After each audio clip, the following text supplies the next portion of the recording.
everybody. Welcome to episode 64 of the Kratom Sobriety Podcast. This is Jacob. I'm here with Decima. How is it going? Good. How are you? It's going okay. I had some family members that had some medical procedures over the last couple of days, so I've been playing home care person. Caregiver. Oh Yeah, my gosh, me too. yeah. Yep, me too. Yeah, 'cause, Hey, at least we're present to do that now. exactly. You can count on people, so if something goes wrong, you don't have to worry about who's going to drive or any of that kind of stuff, which is always good. So this week we have a little bit of a different interview. I talked to James. He would probably describe himself as a normal-ish kratom user. He had a history of drug addiction, but ended up eventually finding himself using kratom and essentially told me he only really used probably around 15-ish grams a day, but he would go on and off in cycles. What he specifically came on the podcast to talk about was there's some new products, or newish products, we should say, that have hit the market that are 7-hydroxymetrogenine or 7-hydroxymetrogenine specific extracts. And so this is basically a alkaloid that's present in the kratom plant, but it usually what happens is Yep. there's not much of it. It has to be metabolized in your liver, and then that essentially is what increases the concentration of this particular extract. So they're mimicking that reaction in a lab and making these very powerful extracts. We'll not mention the brands, but there's several of them now. Anyways, he found himself addicted to that, and we talk a lot about that, as well as the dangers of those, as it's really a whole other ball game. I think at that point Oh you've my gosh. basically Yeah, crossed the that's threshold. scary. It's no longer really a botanical product or a natural product at that point. It's a chemical drug, so it's a whole other ball game. So if you're listening to this, it's a We little saw bit this of the coming. we did see this coming. We talked a bit about We did. these extracts. This one, the kava kratom shots, have a lot of a different alkaloid that's present based on how they do the fermentation. And we had a segment on that where we had a speaker that talked about that science around that. We don't really get into kratom addiction specifically for him or his plan to move forward with potentially maybe going back to using kratom. He's been off all kratom and or 7-hydroxymetrogenine or 7-OH products for a couple months now. So this particular alkaloid is what usually happens is it goes through your liver enzymes and it processes, and you get this 7-OH alkaloid, which is several times more strong than morphine. So it's not something to play around with. It's a legit problem. Anyways, it's an interesting topic. Also a warning out there for people that may be getting involved or seeing these products to steer clear if you can. I could see that being a danger of kratom leading people to that. So that's real scary. Thanks for I'm sure I would have tried it if I had the opportunity. Back when I was in the thick of it, because it probably would have been the strongest thing out there, which is what you need once you build a significant tolerance to kratom extract.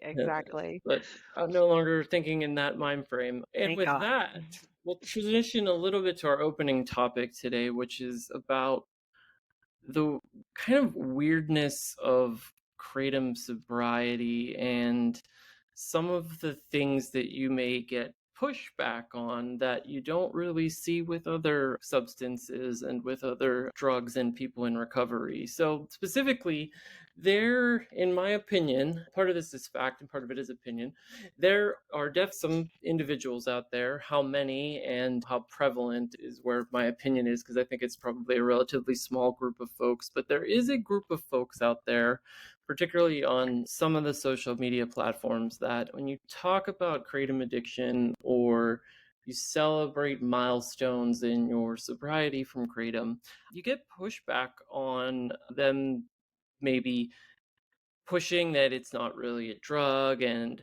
being nasty and trying to pull information out of you, and in general just trying to downplay and really just sometimes not even believe some of what you're saying around your experience with kratom and kratom addiction, which is truly despicable in my opinion, because here you are with a substance abuse problem. No one is going to go bash someone that's an alcoholic or someone that is trying to get clean from heroin or something like that. But with kratom, because There's this fear from some on the pro community side that it could be banned, or that if you talk bad about kratom, then something could Yeah. happen, and they don't want the negative press. That's my opinion, but it sucks because it's really unique to this, and I think could even be a detriment to people trying to get clean, because you're already questioning how you got addicted to this substance that you were told wasn't even addictive, and you're trying to get your life back together, and then you've got people that, as you're trying to celebrate and push yourself forward through the mess that is kratom addiction, you've got people telling you that you're not telling the truth, or that it's not that bad, and all this crap. I agree 100%. I couldn't agree more. I do want to say, because I was quickly corrected on the Facebook group when I mentioned something about this, and people did tell me other addicts do get attacked like that sometimes. So I That's do, true. it does happen. So I will just preface my statement with I feel like it happens more to kratom addicts. Something as simple as, like you said, a celebration. I actually just experienced this myself, where I just simply posted a video that said celebrating 1 year kratom free. And I got a lot of attacks, like personal attacks. I was called an idiot. I was called a liar. I was called basically a worthless addict. I was accused of trying to bring harm to kratom, trying to bring harm to kratom users. I was accused of spreading misinformation. And what it all really comes down to is it's hurtful. It's just not nice. And I feel like that's the last thing we need as addicts of any substance. We're always going to deal with those that don't know anything about addiction and Yeah. that they judge us. But from within the community of recovery, it's like you said, it's despicable, it's foul, it's vile to get those kind of comments. I spent half of my day on TikTok, like blocking comments. And I'm like, you know what? I'm not going to take this down. I deserve to celebrate. But I'm thinking, what if somebody else wasn't feeling this strong in their recovery and they're being attacked? Like you said, you're already feeling bad about it. They're definitely, it's fear. They're afraid of two things. They're afraid that they're going to lose the drug that they need or want, however you want to put that. And they're also Yeah. afraid that they are addicted. That's what it comes down to. But it is I sad. think Y'all so. stop that. It's not nice. And just to be like 100% equivocal, all three of us, myself, Decima, and Charlie, we've never once come out here and advocated to ban kratom. I No, could care less if a what consenting you do. adult wants to use Mhm. kratom. We simply want to let people know that there can be consequences and addiction with kratom. That doesn't mean it's going to happen to everybody. And if you feel like kratom is making your life better, then go for it. That's your decision to make. We'll be here in the event that you don't think it's going and that you need help. And that's really all this is about. I think. We definitely aren't trying to, and I'm so sorry to interrupt you. Yeah, but we're definitely not out there trying to invade pro kratom spaces and be like, all need to stop. We're just trying to Yeah. provide a space for us. And like Charlie said, that's how this podcast was born. This is a safe space for that. So if y'all come on our social media and our podcast or anywhere around us with that garbage, we're just going to shut it down. See ya. Dealing with that.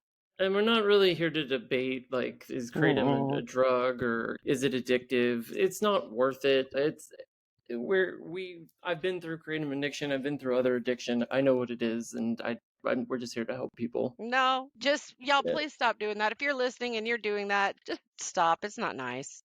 it's not. And I've certainly been rude online and stuff, and I've always felt bad and or apologized for it. So don't do it. It doesn't make anybody feel good, even probably yourself. Anywho, Mm-mm. Let's support each other. let's support each other. And with that, I think we will get on to the interview with James.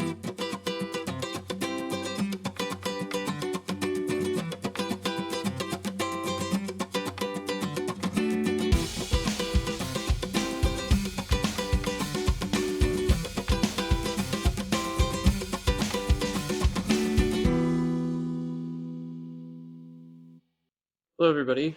Welcome to the Kratom Sobriety Podcast. This is Jacob, and today I'm here with our guest, James. How would you like to introduce yourself to the audience? So I'm 25. I used to suffer from addiction from the age of probably 17 up till I was about 21. 21, I got sober, got into the software world, and have turned my company around, and I'm doing pretty well nowadays. That's pretty much it about me. It's young to turn it around, so congrats for you. Some of us take a lot longer. Anyways, good to hear. What we wanted to talk a little bit about today was you have some experience with some of the newer Kratom products, the 7-hydroxymetrogenine extracts. But before we get there, why don't we just talk a little bit about how you came into general contact with Kratom and what your usage looked like and all that stuff. For me, when I was younger and I was using heavier stuff, there was a period of time where I'm like, man, I don't want to be doing this anymore. And I finally got to the place where I was like, I need to stop this. I had ran out of all the hard stuff that I was using. I ended up going through an outpatient rehab type of thing. I stayed with some of my family for a few weeks, completely cleaned myself up. I was on Suboxone for a while to get off of all that stuff. And then I found that in the back of my head, I was always craving that feeling. And it was really hard for me to get away from craving that in general. I was already at the point, probably 2 or 3 months after being sober, where I was still having that craving. I ended up staying sober for about 6 months. I was using Suboxone, so I don't know if you consider that completely sober, but I do, but I know some people don't. So I was using that for a bit, and then I got to the point where I even went and picked some hard stuff up. And I remember looking at it, and I ended up not even doing it. I was at the point where I was like, I don't want to go back into that area of my life again. I was already doing really well. I started working out. My job started becoming more successful. The company started doing well. And then, so I threw out the hard stuff that I had after I had already purchased it. And I think a few weeks after that incident had happened, one of my friends had introduced me to Kratom, and they were like, hey, you should try this out. I know you've struggled with stuff in the past. You should try some of this stuff and see how it works for you. And I did a little bit of research briefly. I just looked it up online, and all the stuff on there said it was safe. Everything's good to go. Didn't see any problems with trying it versus all the other stuff I had done in my life. So I was like, all right, this stuff seems pretty safe. That's when I really started dabbling in Kratom. Was that night. I just got some of the raw Kratom leaf capsules, and I think I took 6 or 7 of them. I was like, wow, this actually feels pretty good. And I noticed when I woke up, I didn't quite have the same negative effects that the other hard stuff had given me in my life.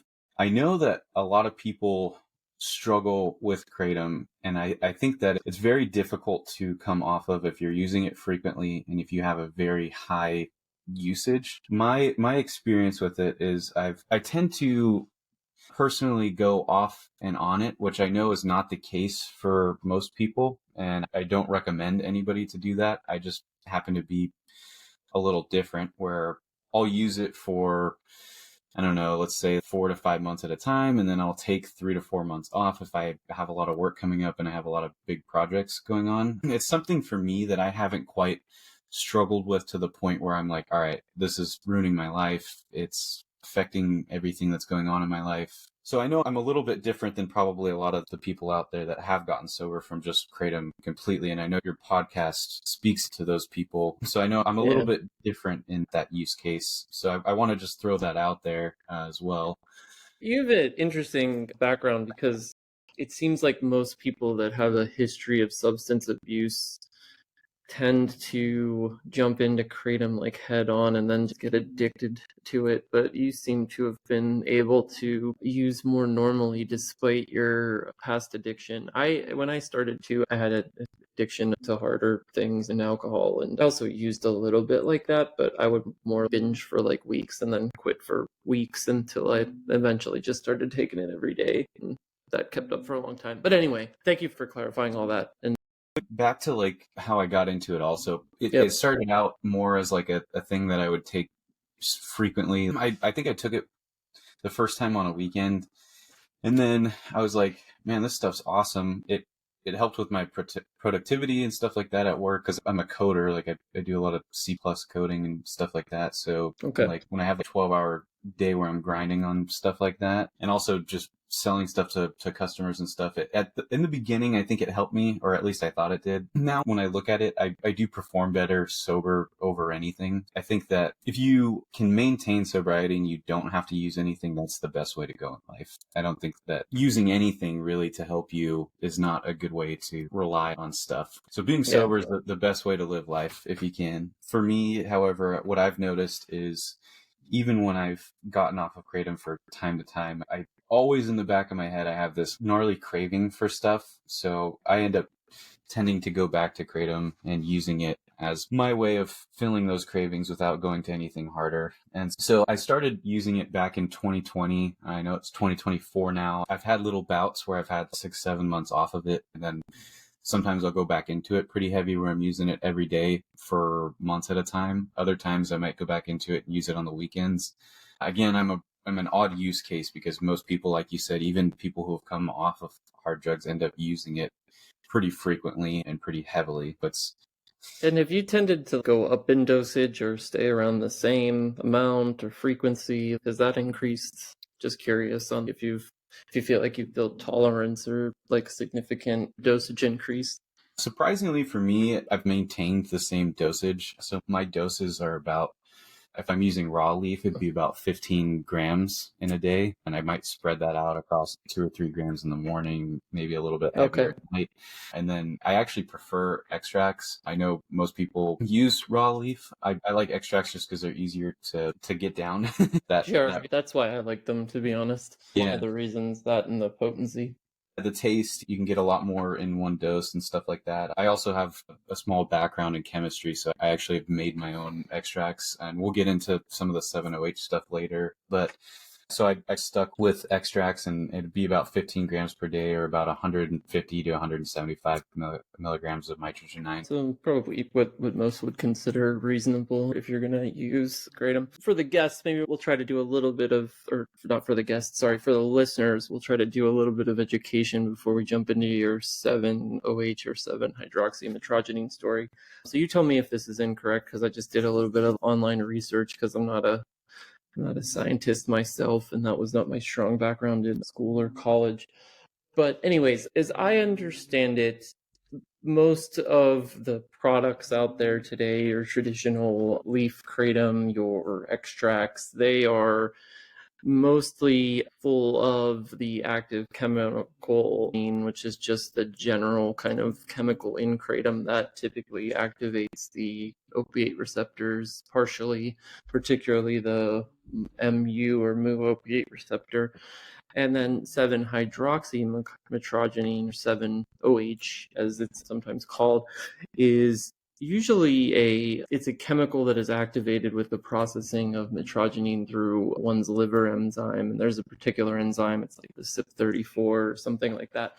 But anyways, that's usually how, as I understand it, metrogenine is converted to 7-hydroxymetrogenine or 7-OH. But there are now these products that are available, and we won't mention any names, but there's a couple different brands out there that have actually been able to formulate that reaction, if you will, themselves. So they're taking the raw kratom leaf and essentially isolating the 7-hydroxymetrogenine from the metrogenine itself in the plant, and then extracting that, isolating it, and preparing it in these concentrated extracts. The interesting thing about kratom is it's got like a bunch of different alkaloids that can give you a high feeling. And so there's 7-hydroxymetrogenine, there's regular mitrogenine, which is in most products, and tends to be the highest naturally occurring alkaloid in raw kratom. There's also other alkaloids, such as, I think it's called speciogenine. It's not one that many people pay attention to. There's also pseudoin, which is very similar to 7-hydroxymetrogenine. The 3 alkaloids that give you a feeling are mainly mitrogenine, 7-hydroxymetrogenine, and pseudoindoxylmetrogenine. And Mitrogenine itself tends to be a little bit weaker than 7-hydroxymitrogenine and pseudoindoxyl mitrogenine. When you go to a store and you purchase raw leaf kratom, you're most likely going to be consuming just mitrogenine. There may be a little content of 7-hydroxymitrogenine. That tends to be more in the red leaf kratom. You see a lot of people marketing that as like a sedating kratom leaf, and it's usually because in Indonesia and Thailand, what they do when they get the red leaf is they'll ferment it for a little bit. They'll let it sit in like moist bags and let it turn a brown color. And what that does is it actually raises the 7-OH content in the, so with that said, there's also like companies like, which is one of the big players. I don't know if I'm allowed to say company names on here. We try not to, but Okay. just because you never know. Sometimes people can listen and stuff. But that's one of the bigger kava kratom drinks that most people are familiar with. And so what a lot of people don't know is, I won't say their company name again, but those little blue bottles, they actually ferment their raw leaf kratom before they're putting it in those bottles. And what that does, they ferment it for so long, and they're actually using yeast. I talked to one of the chemists over there a while back, and he actually uses yeast and ferments the kratom before he boils it down back to the leaf and throws it into the bottles. And what that does is it actually creates a very high, more than they do other types of kratom and stuff like that. And a lot of people are. But it's interesting that you say that. I have a friend that also did some pretty extensive research on that particular kratom kava drink company and their process. And you're right, they do ferment the kratom and then thus raise the pseudodoxyl mitrogenine, which I didn't probably pronounce as well as you did.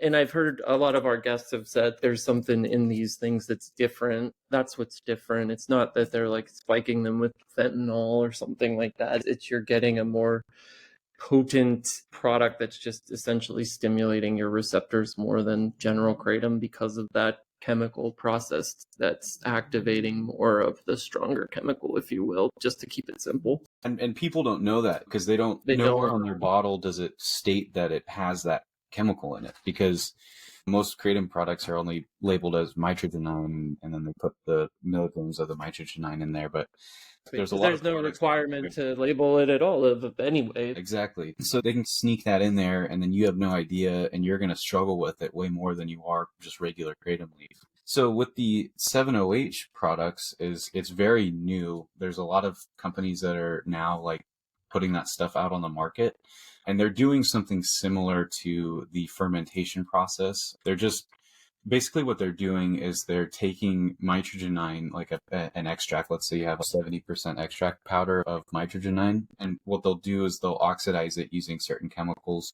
That converts the mitrogenine over to 7-OH. Mitrogenine is a lot stronger than just regular mitrogenine. I've even seen on some studies that, I forget what place actually did this study, but they were saying that it's 6 times stronger than morphine. It's very potent.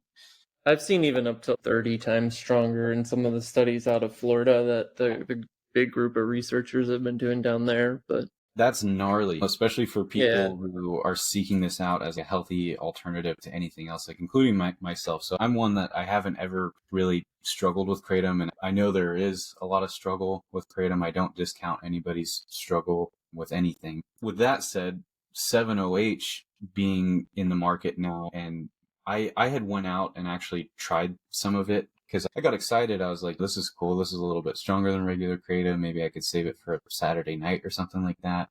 So I found a company that sold a 70% 7-OH extract, and I don't think they made that until January of this year. So it was brand new. It was like the first time I've ever seen a company do something like that. Okay.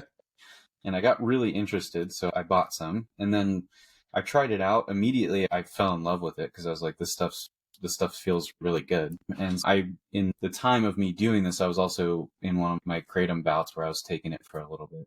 So I had used it in addition to my mitrogenine extracts. I had lowered my mitrogenine dose to maybe 100 milligrams, and then I just added 7-OH to substitute the rest of that dose. What I quickly noticed was I used it over one weekend, and I think I was doing like 10, maybe 11 milligrams of it. And by the following weekend, I had continued to use it all that week. The following weekend, I was already up at 25 or 30 milligrams. And I wasn't feeling my normal nitrogenine dose when I take it earlier during the day. I knew right away. Significant tolerance rise within a matter of 7 days. And I noticed that it was like really strong. Like when I'd take it, I'd get super tired. My productivity was already going down. Like I'm normally a proactive person. I like to do things proactively, not really reactively. When I started using that stuff, I went downhill real quick, and I was doing everything reactive, and I was even missing some of my reactive stuff throughout the day. I was waking up late.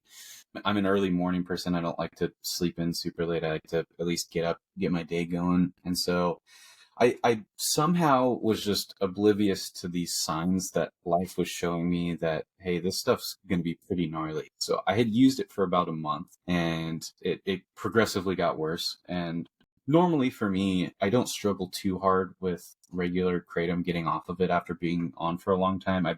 It's not fun, don't get me wrong. It's like being hungover for a week. It sucked, but it's not as bad for me as if I had to turn to hard drugs and go through something like that again. When I decided to quit the 7-OH, because I was like, hey, you know what, I got to quit. I had a surgery coming up this year, and I needed to be sober at least for a month prior to going to that surgery. So one night I was just like, all right, I'm going to stop using everything. And I had gotten my 7-OH dose all the way up to about 50 milligrams the last day that I was taking it. On top of my nitrogenine doses were getting higher than they had ever been. I was taking like 300 to 400 milligrams of nitrogenine just to get me through the day. Just to function, basically. And I don't know what clouded my mind to realize that wasn't, because I'd never had a problem like that before. But the 7-OH, it was so strong and powerful that even at night, like when I'd be watching a show, there was times where I'd get the nod effect that heavier stuff was giving me. And I was oblivious to it because I'm like, oh, kratom's always been marketed to me as something better, as a healthier alternative. It was very powerful. And yeah, it sounds very opiate, to be honest, even though it's probably still a strong partial agonist, but a very strong one. Definitely. So it was super, super strong. And so the day I quit, I remember I usually just go cold turkey the days that I quit regular nitrogenine. And like I said, it sucks, but I don't have an issue. So when I went into the 7-OH withdrawal, I was like, I immediately knew something was wrong. I was like, man, I am sick. I feel like I'm going to throw up. I can't even do my normal work. And when I'm coming off of regular kratom, I can still get through my work and do everything. But I got to the point where I was like so sick that I was bedridden for about 3 to 5 days. It was way gnarlier than any kratom withdrawal that I had been through. I got to the point where I was throwing up, super sick to my stomach, didn't eat anything. It felt probably about one half of doing something way harder. It was something that I thought I would never have to go through again in my life after getting off of all that hard stuff. And then to have to go through that again was just like, are you kidding me? How did I end up this place? So that's how I felt with just regular kratom extract. Was I got in a lot deeper than you used it, but you just get to a point where you feel like it's the same as using hard drugs. And I think that if you're using very heavy amounts of kratom, I didn't say this earlier, but if you're using very heavy doses of kratom, like maybe double or even triple of what I was using, then you could probably experience something similar. And I think that it would be very difficult to get off of. So the 7-OH, I feel, was a quick rocket ship to get you somewhere like that. And it's very dangerous for people who, I feel so bad for the people out there that have never tried anything hard and didn't work their way down. They're working their way up through kratom, and they have to go through withdrawals. So I worry about anybody taking 7-OH products and getting to the place where it's like they're taking 50, 60 milligrams of this stuff, and they don't even know what it is. They think it's just regular kratom because it's marketed that way. I think the same thing, like the guy that goes into the vape shop that has never tried kratom, and the counter guy that has no idea what he's selling hasn't tried it himself either, and these seem to be popular because the seasoned people are already addicted to them, or he knows that product's probably moving the best because of the amount of people that are stuck on it. And then bam, you got someone trying. That would be like, instead of taking a couple pain pills, you jump right into fentanyl or heroin. Exactly. And the tolerance was just so fast. It was very slow. What do you call it? Like the duration of the high was very small. When I would take 7-OH, it would come on really fast, and within 2 to 3 hours, it would just like fade off. And So there was like a little bit of a rush, like a more traditional opiate, maybe. And then the other scary thing with it too is there's no way to naturally produce this stuff. It has to go through a chemical process in order for it to be formed. Yep, So, either your body does it or they're doing it now in the lab. exactly. And so it's really scary because the stuff that you're getting is like crystallized stuff that could potentially be like smoked, like snorted, any other way of injection, like that you could use it like you would a hard drug, basically. That's what I'm Yeah. You don't to take it like a capsule, and so that's also very dangerous. And I didn't even think of that till I had gotten off of it, but then I started looking at it, and I think a few people had hit me up on Reddit saying that stuff, and I was like, that definitely is a potential for this stuff. So super And it's like, where does the line between a botanical natural product and a drug lie? Probably somewhere on the road to these products. Where that is, I don't know, but wow, it puts a harrowing tale. So if anybody's listening to this and you're skeptical about kratom addiction, or you're just wondering if your casual usage could lead here, I would say this is a warning to stay as far as you can from these particular kratom products, just because, as our guest James is alluding to, they're in a whole other league of their own versus traditional kratom and kratom extract, which is just mitragynine based mostly. It's super dangerous. I think if anyone's like even planning on quitting, don't pick up any of these products because it's just going to make it so much harder and you're going to waste a lot more money on this stuff. It also is a lot more expensive. So it's just going to put a hole in your pocket and it's going to be super, super hard to come off of. Shorter acting, builds a tolerance, expensive because it goes through a chemical reaction to produce it, and has to be marketed and packaged that way. All those factors would lead to a product that could lead you to be addicted quickly. Oh, sorry. I was going to say, I don't even think companies know what they're putting out there yet because it's so new. A lot of these companies are just popping up this year. So it's a very new product. And hopefully at some point it gets regulated where kratom products have to contain less than what naturally occurs or something like that. I hope that they start regulating it in some manner. Me too. I'm on the regulation aspect. I don't know what necessarily the right regulation is, but I do think there needs to be more of it, because that's another concern with products like this. You don't know what the quality controls are in the lab it's produced in, much like drugs, right? Like if you buy drugs on the street, you don't really know who and how they're being produced. Similar here, like there's nobody checking the laboratory producing these products to make sure that they're using clean equipment, and the scientists are taking precautions to ensure they're not contaminating the product. You have no idea. And a lot of times when you look at a lot of companies will post their lab results on their website. What they do is they'll get one batch, they'll lab test that batch, but they won't lab test the rest of the batches that they're doing throughout the year because they already have one lab test because it's expensive. It's not cheap to do. And then they also tend to do the cheapest lab tests that there are, and it just shows the alkaloid content. A lot of times they don't do residual solvent lab tests and stuff like that. So whenever people are purchasing stuff, you may be consuming residual solvents or you may be consuming heavy metals because all they're doing is testing for the alkaloid content and nothing else. That's true too. After this experience, how long has it been since you have been off this product, and have you used any kratom since then? That's been about a month. I plan to be sober for a few months, especially after that experience. I don't plan on going back to anything just for some time. I do have a surgery coming up in August, so I need to be sober for that. I ended up having to move it because I was struggling with all that stuff. I've been sober for about a month. I think I stopped at the end of March, somewhere in there. I tend to not track my days. I feel like it helps me. If I'm like sitting there, I'm like, I've been sober for 31 days. I feel like it makes me more anxious to want to try something. So I've always been the guy that never counts my days. I was never a big day counter. I usually just wrote it down somewhere or something. That's how I knew if I really wanted to know. I probably have it somewhere that I could find it through text or something like that. But I do plan to be so about a month, and then I might pick it up again around my birthday. It's in September, so I might celebrate a little bit then if the company's doing well and surgery goes well and all that stuff.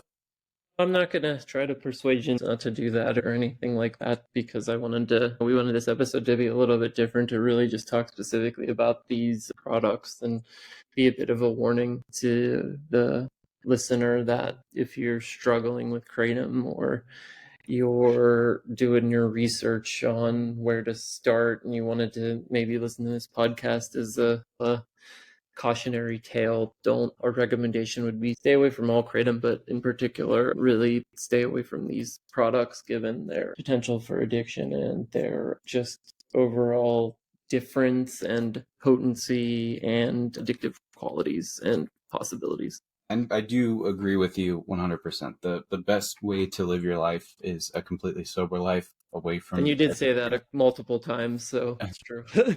Want to reiterate it one more time, and I appreciate what you're doing too, is you're bringing awareness to something that isn't marketed as an addictive product to a lot of people, and lots of people do struggle with it because they go into the store and they pick it up and they don't know what it is. All of a sudden they're in a dark hole because of it. So I appreciate you bringing awareness to all that stuff, and especially this 708 stuff that just hit the market. Thank you. I personally do it because when I was trying to quit, I felt in particular with like drugs and alcohol, there's a lot of resources and a lot of people you can talk to about it. When I was first struggling with kratom, I felt like I didn't have a lot of resources to reach out to. So we're trying to fill that gap, but I definitely want to, when these type of products come out, we want to try to make sure that we're staying in maybe ahead of them and being that warning light for the community to say, hey, this might not be a good one. Definitely. So I think if you're already struggling with kratom, 7-OH is something that you don't ever want to touch. It's very potent. I actually don't even think people who are using kratom and plan to use kratom should ever touch it. I don't consider it kratom. I think it's something a little bit stronger and needs some more research. It's brand new. It's super strong and something to never pick up no matter who you are. There was an article series that the Tampa Bay Times did in December of last year, so 2023, called Deadly Dose. And I forget which article specifically because it was a 3-part series, but they talked to a doctor, I think at the University of Florida, who was talking at the time these products were, like you said, they're really new, so there weren't many around and some were just popping on the market. But his opinion was that it was no longer a kratom product and it was now a pharmaceutical product that if it belonged anywhere, it would be behind a pharmacy counter. And I think I tend to agree with that. I'm not for banning kratom necessarily or really anything because I just don't think bans work, even if that was my opinion on it, but that's not for what it's worth. But anyways, I think something like this, if there is medical value in having it, probably someone prescribing it would make the most sense, similar to substances of similar strength and activity that are currently available on the market. I agree. I think some sort of regulation needs to fall in play for the entire market. I agree, yeah.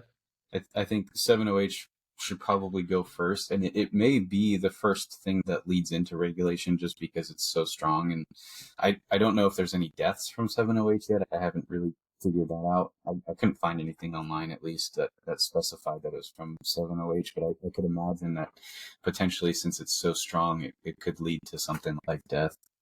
I think it could too. There's definitely, obviously, mitragynine toxicity deaths out there. I don't know how. I assume they're probably measuring for these specific metabolites, so they would be able to isolate it, but I don't really know. Hopefully that isn't the case, but I think unfortunately with a product like this and an unregulated market and just the general increasing popularity of kratom and probably people just generally not even knowing the difference and just thinking they're buying another extract, it could become problematic at some point. That's my opinion. I think it probably will become problematic at some point. I've already seen, I don't know if you've been on they have a 7-hydroxymytryptamine subreddit, and if you go on there, like people... I didn't.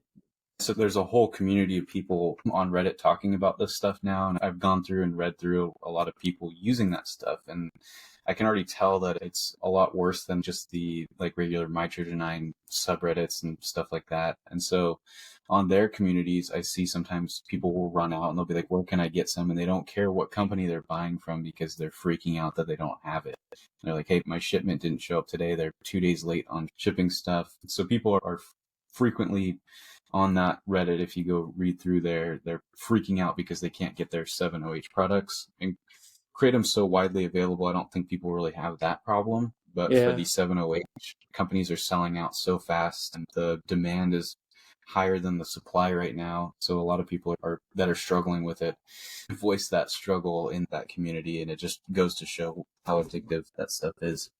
And I bet you said they're similar to you. They probably have such a high tolerance now that the regular mitragynine can't touch it. And as a result, it's probably, even if they're able to, at best, I bet all they could get out of is like maybe help with withdrawals, but they're still probably suffering. I didn't talk about this, but I ended up, when I was going through the 7-OH stuff, I ended up having to pick up just regular kratom extract just to get me through a couple weeks of getting off of that stuff.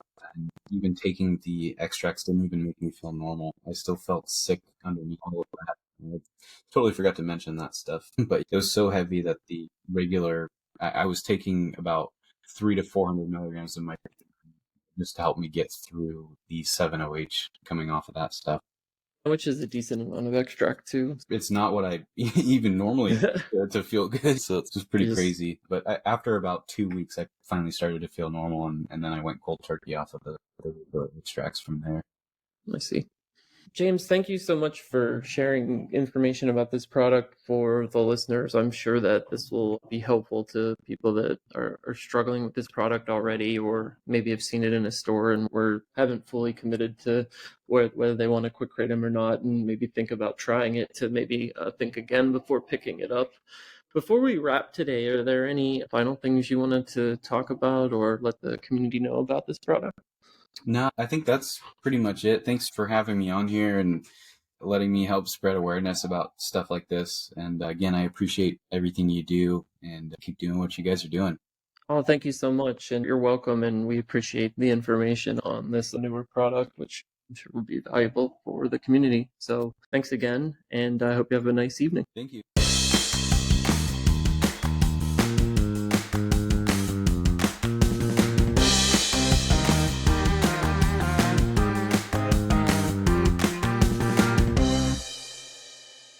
Hello, this is Charlie, and Kratom in the Headlines and Resource of the Week are on hiatus for one episode and will return next Sunday. My oldest kid graduated from high school, and there was the ceremony, and then we had some people over to our house today, and I am just plumb out of time. We're cutting corners on this, but I do want to remind you that we do have a new meeting on Fridays that Matt is doing at noon Eastern.